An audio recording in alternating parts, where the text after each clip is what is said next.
What's up, guys? In this video, I'm just going to show you some common things we do with the dumbbell, the kettlebell, and the medicine ball. Just for terminology's sake, I'm not necessarily coaching these movements, but just so you know the difference when we have different movements in the workouts. So starting off with the kettlebell, we're going to do a Russian swing, then we're going to do an American swing. So I'm going to pick my kettlebell up, back swing. The Russian swing is just going to be eye level, and then the American swing is going to be overhead. Okay, I'm putting a slight pause on the top just for demo purposes, but if you notice that kettlebell is slightly angled forward, my biceps are lined up with my ears.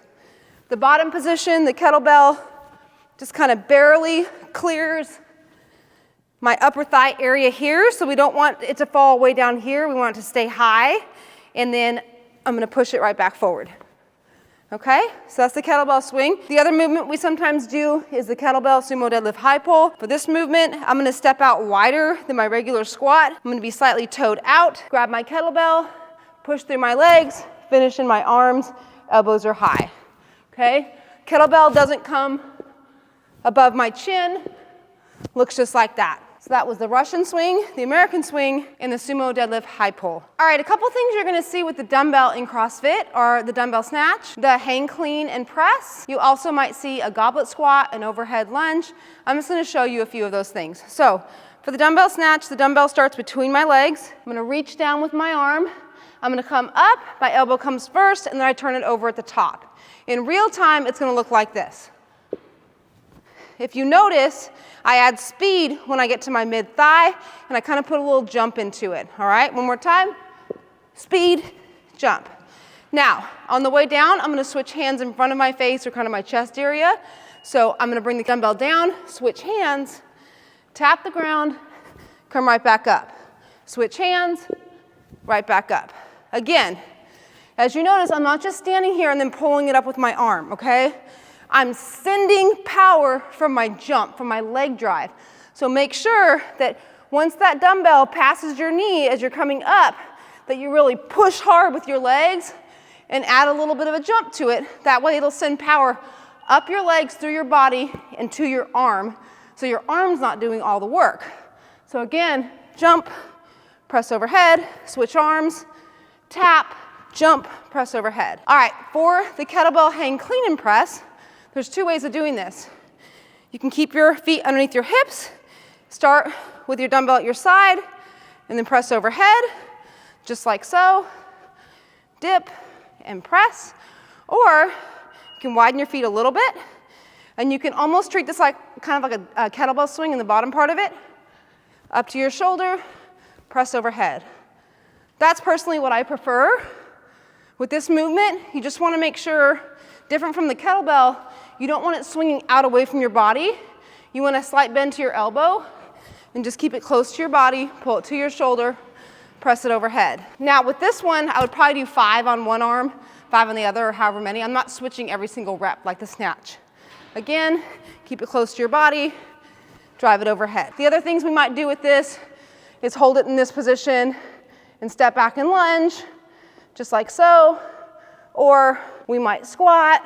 Every once in a while, for those that have the mobility, we might hold it overhead and squat. That's a little bit more difficult, or overhead and lunge. All right, lastly, we're gonna be showing you the movements with the medicine ball. So we're gonna show you 3 different movements today. The med ball clean, the wall ball, and then the med ball sit-ups. So I'm gonna do this in real time, then I'm gonna break it down and show you the points of performance.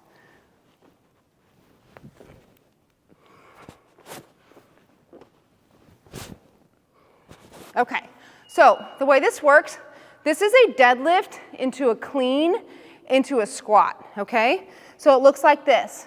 I'm deadlifting the ball up, then I'm pushing through my legs, shrugging my shoulders, my arms are staying straight, I'm all the way to my toes, because I went there quick, and now I'm just gonna pull myself down underneath this ball into my squat, okay?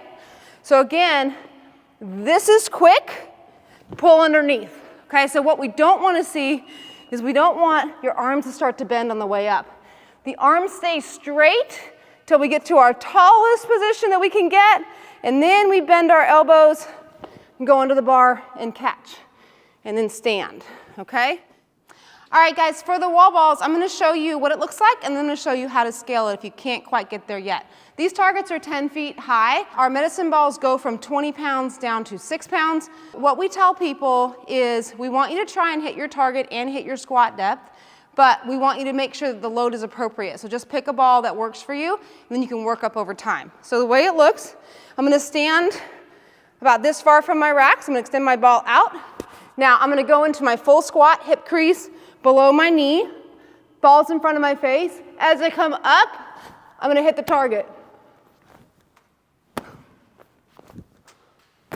If you're not able to get the ball up all the way, or you're not able to squat all the way to depth, then we're gonna scale this a little bit. So until you get comfortable with that full movement, what it might look like is a wall ball thruster. Okay, so now I'm working on getting my squat all the way to depth, keeping the ball in front of my face, pressing overhead, not allowing this ball to come down below my chin and go this way.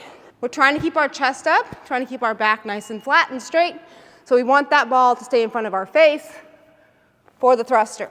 If you have your squat depth and you're able to actually get the ball up a little bit, but you can't get it all the way, just lighten your load. Lastly, we have the med ball sit-ups. So this one's pretty self-explanatory. You're gonna hold your ball, you're gonna come back behind your head and tap, come up, tap the ground in front of you. Just like so.